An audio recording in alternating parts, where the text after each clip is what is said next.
Welcome to the first ever online episode of the podcast. And the reason we're doing it online is because our guest is Taylor Holiday, the co-founder and CEO of Common Thread Collective, which is one of the leading growth agencies for D2C, so direct to consumer, and e-commerce brands in North America. Welcome, Taylor. Nice to be here, Joshua. Do you normally do in-person recording? Is that what the difference is here? We're Yeah, online. Oh, yeah. The nice. first Well, five maybe episodes we've done now. Sorry, go ahead. I was gonna say, well, maybe next time you could invite me, and I'll just come out to Helsinki. I'd have been down for that trip. So maybe next time we'll do it in If person. if you're ever in the neighborhood, absolutely. So Taylor, just kind of to give our audience, which is predominantly European and Nordics, give us some context. How did this Common Thread Collective come to be? You guys have been at this for 10 years now. How did this all came to be, and how did it start? Yeah, my journey to this point is non-traditional. My first life, I like to say, was as an athlete. I played professional baseball in the New York Yankees organization, and that was sort of my previous life. And so I never had any intentions of getting into e-commerce or business. That wasn't really my vision for my life. But when I went after I finished playing, I had to finish up college, and so I went back for a year of school. And I had a friend that was starting a company. And he said, "Hey, I know you're looking for some part-time work. Why don't you come to our office? You could print the orders off of the website and take them to the post office for us." So I showed up at this office, and I had a little label printer, and I would log into Magento, and I would, there was 2 or 3 orders a day, and I would figure out how to print them out and take them over to the post office and make a little bit of money in between class. And that company happened to explode in popularity over the course of 2 years. And so suddenly it became like a real business, and I just stayed. I never left. And because I was there so early, and this was like the very early days of e-commerce and social media, and I was sort of the youngest person in the room, they said, well, why don't you figure out Facebook? And why don't you figure out, why don't you see if you can text some of your athlete friends and see if they'll wear our product? And pretty soon I was the e-commerce manager overseeing social media and influencer marketing, and that became, a $5 to $10 million e-commerce business, 500,000 people on social media back when organic social used to matter, and brokering deals with Kobe Bryant in China. Just stuff that I had no business doing as a 25-year-old kid, but I became obsessed with trying to figure out. I didn't want anybody to think I was there because I was my buddy's friend. Like I had a sort of chip on my shoulder. So I just wanted to learn everything about e-commerce and Facebook and all these things that were sort of just starting at the time. So that's really where I learned my skill, and it just so happened that those skills became relevant in the world. And the agency that I hired to be our agency partner when I was on the brand side was a company that's now Vayner Commerce. I don't know if you've heard of VaynerMedia, Gary Vaynerchuk's company, but the agency ended up being acquired by VaynerMedia. And their founder, Zubin Malavi, and I became close friends. And I used to mess with them all the time. I'd be like, why are you running an agency? What a terrible business. You should be building your own things. And so he offered me the opportunity to come over to their agency. And he's like, I'll let you use all of my internal resources to try and build passive revenue for the agency. And I was like, wow, that's kind of cool. And so I went over there. This was back when like Facebook apps were a big thing. I don't know if you remember like those tabs on your Facebook page. So we would try and build those. We tried to build a software product for social commerce. Like we just got to play using the dev and design resources of the agency. So that was my first taste of agency land. Um, and the problem with that was that we were sort of this lab, this like trying to build products, and all of the agency work, all of the internal employees wanted to work on the cool lab stuff, and none of them wanted to do the client service work. And so there was sort of this inherent tension that ultimately I said to Zubin, I think it's probably time that I go and start my own thing. And I left from there and started CTC. There's a few steps in between there that involve a brand called Kalo that my brother and I started together at the same time CTC was starting. And so there's pieces of the journey, but that's the basic step into how I ended up running a marketing agency. That's awesome. And you guys are now something like 120 employees, I think. Yeah. It's funny. I've the employee number thing is something that agency owners and I have felt a lot of pressure to sort of think of that as some indication of value or success. And I'm trying to undo myself from this idea that the value of your business is the number of people that it holds, and more about the amount of value that you can get out of the people that you have. But yeah, we're around in that neighborhood. Yeah, that's actually a really good point, and it's kind of instinctual also for me to It like is. always ask for headcount because that gives a sense of. But obviously, as you It's as a you said, it's a it's not proxy to an revenue, indicator right? Like necessarily. everyone's trying to ask the question you're trying to ask is like, how big are you? Like like and and, and that Essentially, yeah. and and the reason I bring it up is because I've I was sort of in that opposite direction where that's what I used as an indication as a success. And so as an early stage entrepreneur, I think you're always looking for indication of am I doing well? And that tends to be one that you can grab onto. And that becomes like a badge of honor that you can state publicly, and it's sort of a way for your ego to feel good. And so I noticed that a lot early in my career, and I'm trying to detach myself from some of that because I've had a lot of advisors and mentors in my life now that have actually like helped me to really see that the actual value of business is ultimately sort of the opposite. It's how much value can you create out of every unit of whether that's a unit of an object that you sell, like in e-commerce, or a person on a people service business. The total value that you can create off of that single unit is a lot of times the actual value of the business. And so just learning that has been a process for me for sure. Yeah, and then obviously, there's all these organizational incentives to build out your team. Everyone wants to be a manager and have this big team, and so it That's kind of right. balloons. Um, That's exactly so right. you get started with this brand, turned into a $5 to $10 million e-commerce brand. How many kind of companies have you worked with indirectly, directly, D2C companies at this point? Man, over the course of doing this for over a decade, I don't know, maybe 500. We at any given moment we have like right now we probably have data access across about 200 e-commerce brands at any given moment between admission, statless, and CTC, our sort of set of entities. Um, so yeah, we have just seen a lot of things at this point, and really the primary value proposition of CTC at this moment in time really is that it's the pattern matching across seeing so many repetitions of the brands that work and the brands that don't, and being able to sort of codify the attributes that are shared amongst the successful companies versus the ones that aren't. And being able to really look across so many different businesses, being able to see into the P&L level of so many different brands and figure out what is true of the brands that are super successful. You just this is music to my ears because you just hit on the reason why I'm so excited to have you on is because I think it's safe to say that there are maybe a handful of people in the world with that kind of breadth of experience, and That's right. also Yeah. like you guys are probably sitting on one of the best D2C data sets in the world with Statless, I would imagine. Yeah. So you've seen a lot of brands go from like small, just started, basically zero revenue to presumably like tens of millions in annual revenue. Is there anything that stand out in terms of patterns when it comes to those kind of brands that are able to make that transition to actually, from small fledgling startup to omnichannel, established mature brands? Oh man, there's so many things. One of the biggest lessons I've learned, and I'm going to try and make this simple here because the question is not actually a simple one. I wish it was just like, oh yeah, it's brands that have this gross margin, but it's not. It's actually much more complex than that. And what I would say is the biggest lesson I've learned over the last let's even say 5 years, because the environments have been so wildly different. If you think about pre-COVID, COVID, and even the environment we're in now, which in the U.S. Our sort of macroeconomic environment is inflationary. We have high interest rates after coming out of an era of really low interest rates and really broadly accessible capital. And what I'll say is that the growth strategy in each of those environments that brands should deploy is wildly different. Okay, and this is something I didn't have an appreciation for enough early on in my career because I had never lived through multiple economic environments, right? And so you don't really think as much about how the macro environment informs your business strategy until you've sort of seen how different it is in each one. So what do I mean by that? Well, in the last era, let's say pre-COVID e-commerce, the maybe 5 to 10 years leading up to that, in the United States, we were in an era of very low interest rates and widely abundant capital. So there was a lot of venture dollars.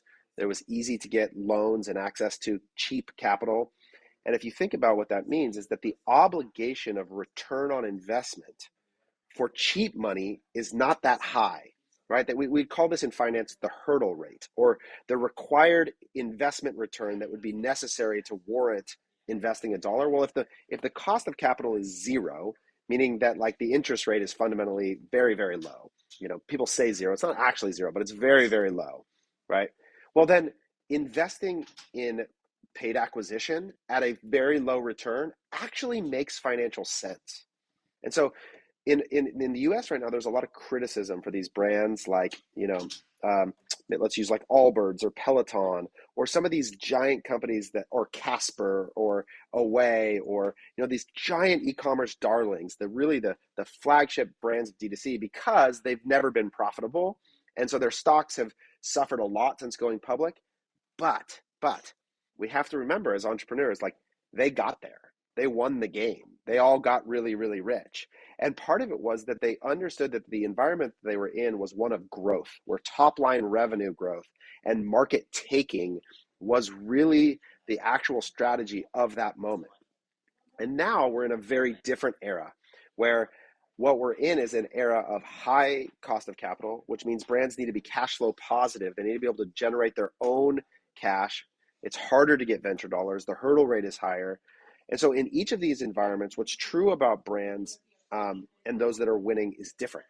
So in the first era, you had these brands that were really great at driving top line revenue growth. They knew how to go out and take market. They knew how to deploy capital. They knew how to generate broad scale awareness. They did this hyper efficiently. And they did this with network of venture relationships and brand building and influence and all of those things, right? Like that was really that era. And a lot of brands did that really, really well. And they got public, and whether they sort of made it or not. So that was like the first era, was that these were market takers. They were revenue drivers. They knew how to grow revenue. In this era, I've sort of codified this language that I call duckweed brands. Okay, so stay with me for a second, because this is a metaphor I'm working on right now. Okay, so I've started to think about, if we're entering a recessionary environment or a more challenging economic environment, what is true of the brands that are winning even in this moment? What are the attributes? And so I looked up, there's the fastest growing plant in the world is something called duckweed. And what makes it able to grow is that it has less genetic or DNA that requires photosynthesis. So it can grow in the dark, very simply stated. And so the idea is, what kind of brands can grow in the dark? What is true of those brands? And these brands actually have a much more specific set of attributes. And a few of them look like this. They have high gross margin, usually 70% cost of delivery. So every variable cost to get the product from production to the consumer is like, they have 70 points of margin.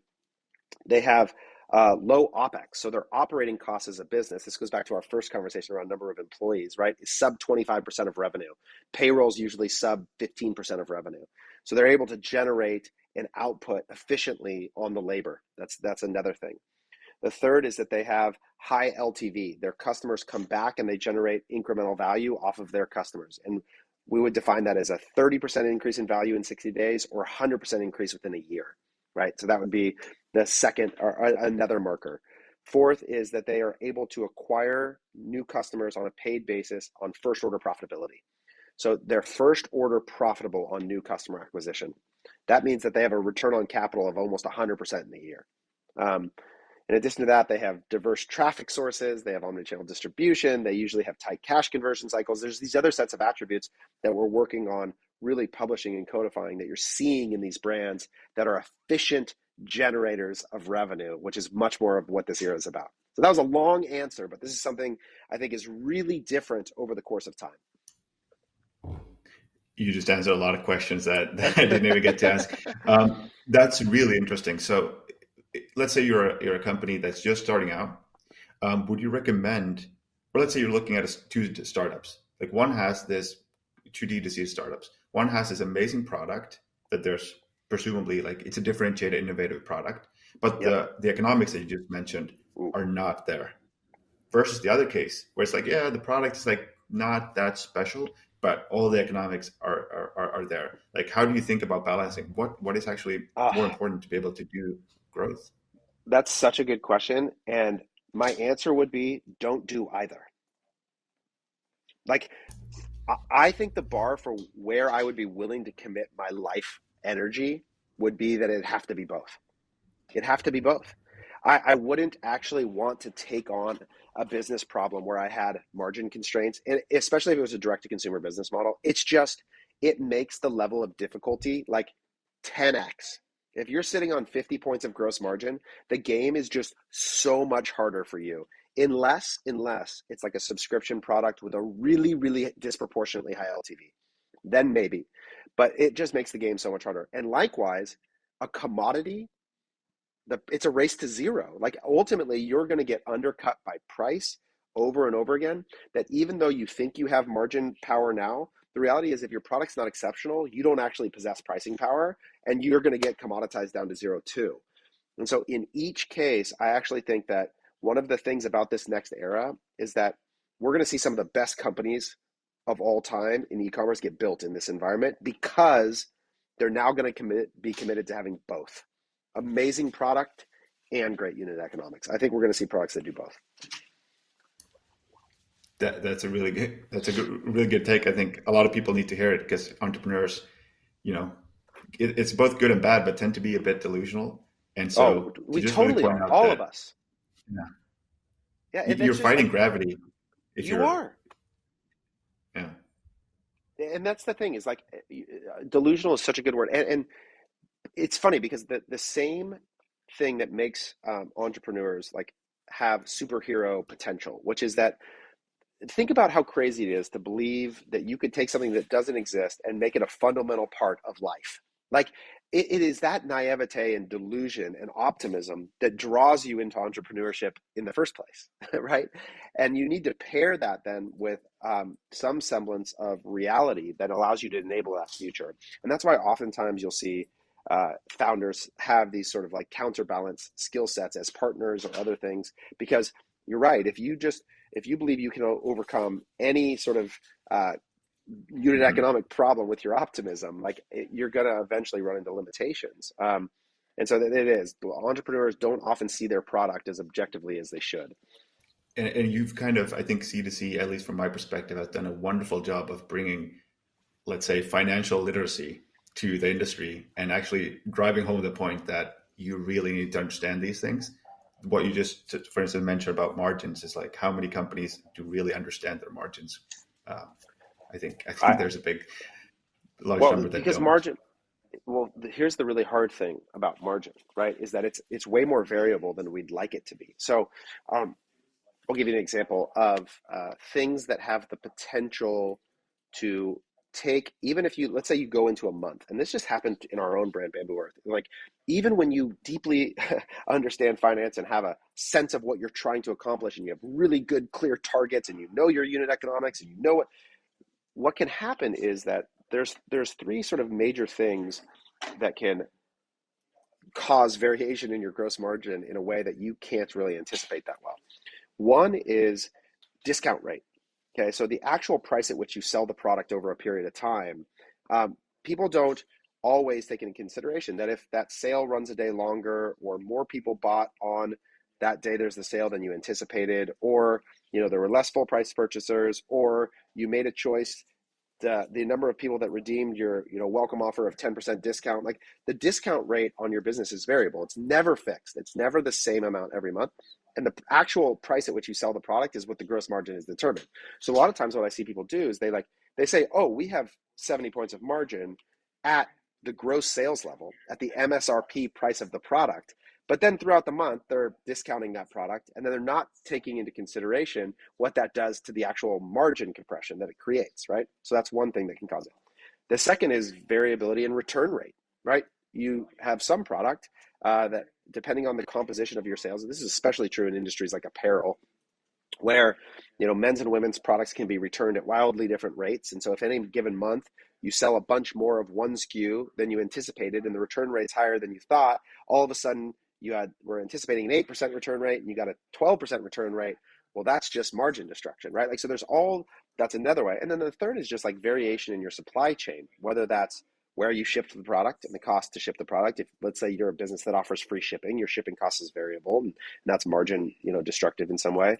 The composition of your payment processor each month, every payment processor from your credit card to PayPal to Apple Pay, all have different rates. And so depending on the take rate of that each month, that's some variation in your cost of goods, right? And then how about just bad product? We received a batch of product and actually 8 of the units were not usable. And so that every one of these items can create variation in your cost of goods in a way that even when you forecasted thoughtfully and you had a view of it that's consistent, can still make it hard to manage. And when you're trying to ensure first order profitability and set your CAC target against a real with an understanding of that, it's just e-commerce is just a hard game. It's a difficult business to manage, and it requires really detailed analysis and understanding of every dollar you're spending. Yeah, I think you made a really good case for the fact that it's easy to get started, but it's very difficult to do it profitably. That's right. You mentioned first order profitability, and that's something that I would assume, especially here in our context in the Nordics, is not really paid much attention to. But what is the key to achieving that? Because it's gotten more competitive. Demand across a lot of categories has gone down. Advertising Yep. costs, well, it's a bit of a mixed bag, but certainly if you look back like 3 years or when you got started 10 years ago, it's completely different. So how do Yep. brands actually achieve that kind of hurdle of first order profitability? Yeah. I mean, it's probably the most important question, right? And I think answer one is it begins with discipline of understanding one, what do I need? What CAC am I actually willing to pay in order to achieve first order profitability? Okay. I'll give you an example of another way I see this go wrong, is averages. Okay. Average order value is one of the most deceptive metrics in all of e-commerce that messes with your ability to generate first order profitability. So what do I mean by that? Well, I'll use Kalo as an example. So we used to sell silicone wedding rings. Okay. And they were, one unit was $20.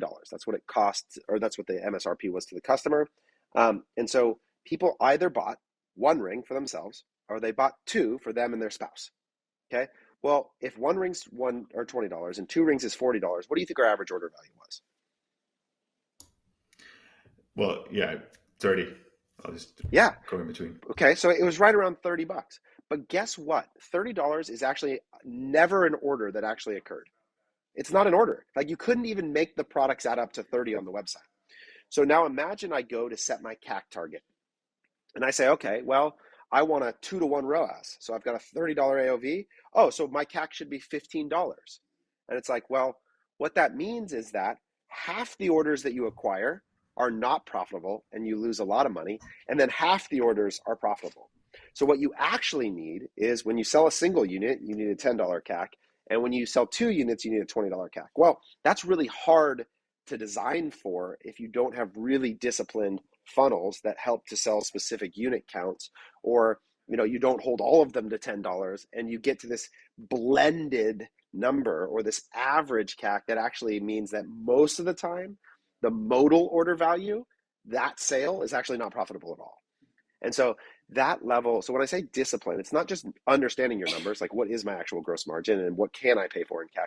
And then how do I ensure that the design of every customer acquisition funnel is actually leading to every order that I generate being profitable? And that's really what we should be aiming for, is to increase the percentage of orders that actually are profitable to the business. Now, you're never going to get it to 100%. And I think the target, it should actually be closer to like 80%. But I see for many, many brands that we work with, when they come in and we look at their ad account, this is not an exaggeration. I would say that 75%, and these are big brands that are like, well known or established, 75% of them have first order negative contribution on their paid media acquisition. And they're not even necessarily aware of it. Yeah. Wow. Yeah, that's such a huge important point. And there are a lot of conversations where it's just about the averages, just for kind of taking a top-down approach view of the business, and it can be really misleading. Since we're on the topic of metrics and variables, suppose that there's a company who they're not there in terms of first order profitability, and they're looking at cost of traffic, AOV, conversion rate, maybe that 60, 90-day bump in LTV. Which of those Yep. variables typically, it's going to vary, of course, but typically where can companies typically find the most room for improvement? Yeah, it's a great question. So I would say it's not LTV. LTV is the hardest one to change. Okay. It is a genetic attribute of the product way more than it is about marketing tactics. So in other words, if I sell mattresses, there's not a lot I can do to change my LTV. People just don't need them that often, right? Now, if you're selling a consumable, that's different, that where that's a part of it. But again, that will happen fairly naturally. You don't actually have to do a lot. So I would say the LTV is the hardest one to change.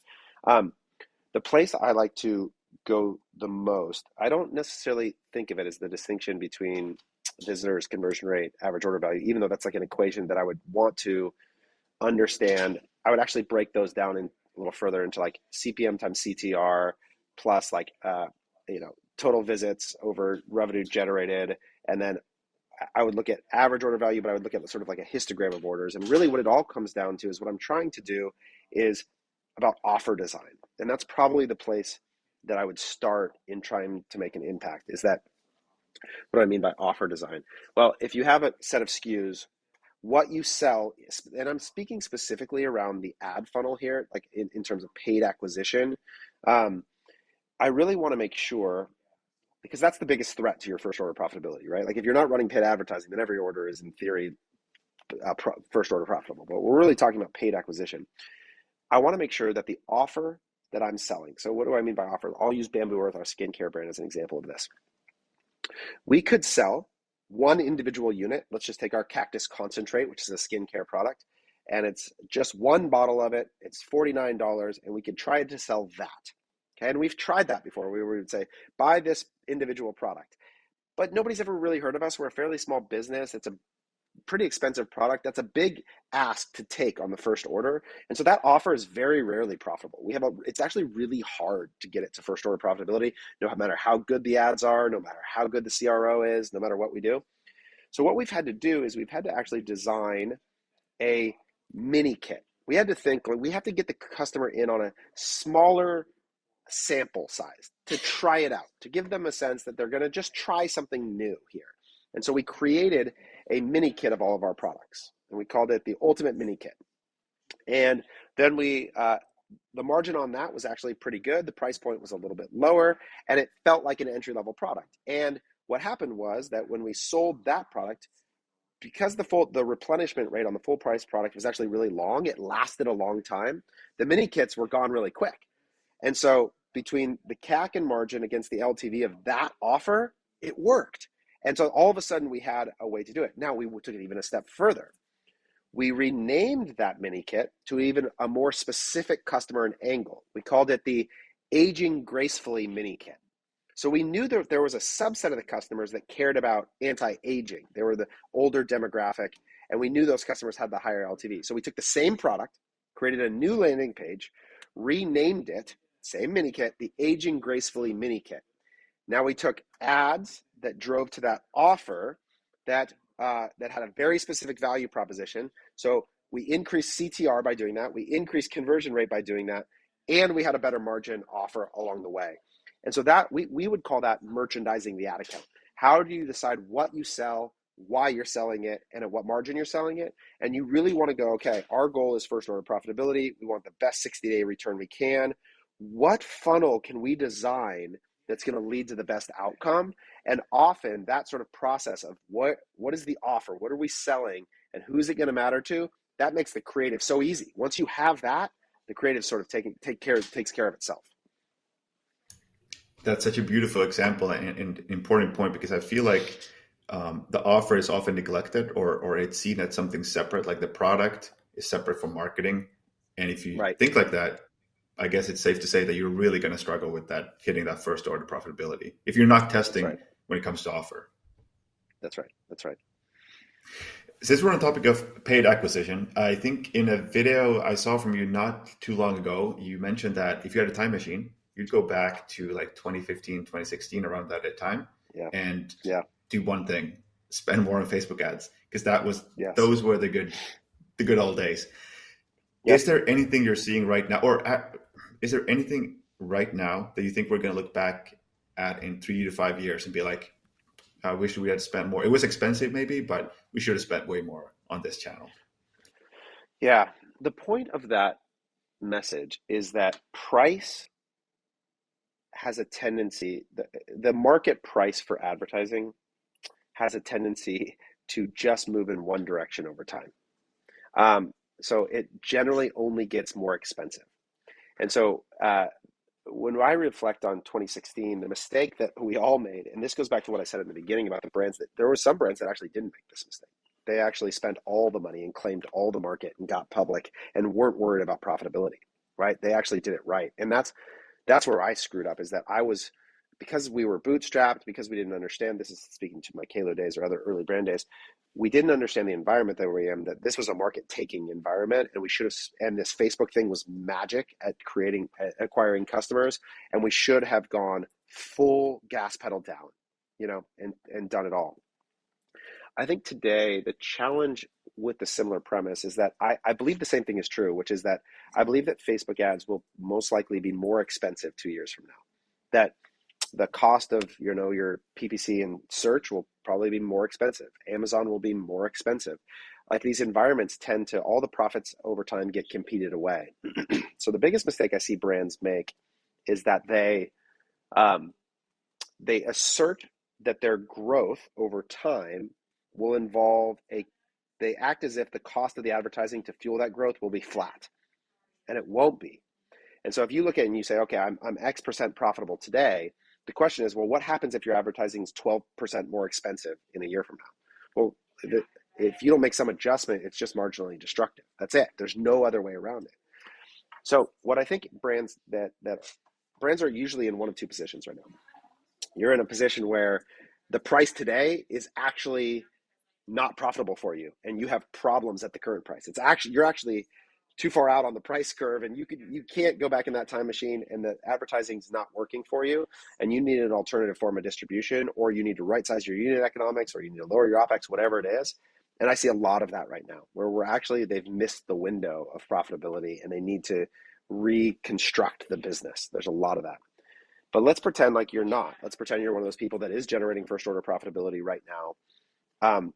I think that anytime I have a delivery mechanism that's producing first order profitability, I want to test the elasticity of that channel. Meaning, how much more fuel can I put into that fire until I find the band where it becomes unprofitable? And I want to make sure that I'm always pressing and understanding where that point is, because otherwise you're, in theory, leaving dollars on the table. And so we spend a lot of time doing spend and CAC modeling. So the relationship between, if I increase spend X, what happens to my cost of acquisition, so that we can really understand how much room there is to press, so that we don't leave anything on the table for any of our businesses. And so I think that's a key exercise to constantly be going, have I maximized the value capture of this channel in this moment? And you want to make sure that the answer is yes. And that can be really hard, I think, psychologically, because maybe in your mind you're still anchored to this previous era of like, well, now it's so expensive, we're just going to hold off. But to your point, it might be more expensive 2 years from now. Like today might be That's the right. lowest That's right. CAC you're going to see. So, And um, that's where our yeah, data set helps us get through that mental barrier, which is that I can look at a curve and go like, oh yeah, price only moves up. So if you're starting today, it's harder to understand that without the context of seeing that, like, no, the price was cheaper a year ago, and cheaper 2 years ago, and cheaper 3 years ago, and cheaper 4 years ago. But after you've watched it played out for 10 years, then you don't assume that next year is going to be cheaper. Now, do yeah. things happen? Did COVID happen and for a year Hmm. everything got cheaper? Yeah, like it does. But in terms of the slope of that line, and if I were to forecast out into the future, I'm only forecasting price to go one direction, and that's up. That feels like the smart, conservative thing to do. Yeah. Taylor, I could pick your brain for many, many, many, many, many more hours, but we're gonna have to wrap it up here. Huge thank you for taking the time to come on. I think Yeah. anyone who's in the D2C space who's been listening to this, I'm sure they've been taking notes, and they're gonna go wake up tomorrow or whenever they're listening to this and really start asking the questions around margins and acquisition costs and LTV. For anyone who wants to follow you, learn more about the insights that you're gaining and sharing, what's the best place to do that? Yeah. Twitter. It's an amazing community. I'm just at Taylor Holiday. My DMs are open. I have met some awesome people in Europe. I think it's an exciting market for e-commerce. I think there's a lot of really cool things going on there. You guys deal with a lot in terms of the complexity of your fulfillment and tariffs and all the things that go on in being so multinational in a tight geographic region. But there's a lot of cool energy, and I'd love to meet folks from all over the world that are doing cool stuff. So please reach out. I'd love to get to know you, and shoot me a DM and let's chat.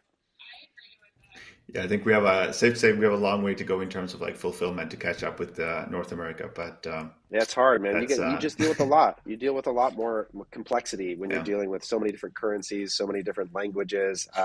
It certainly makes it harder. yeah. Thank you so much, Taylor, and yeah, let's continue the conversation in a future episode. All right, Joshua, appreciate it.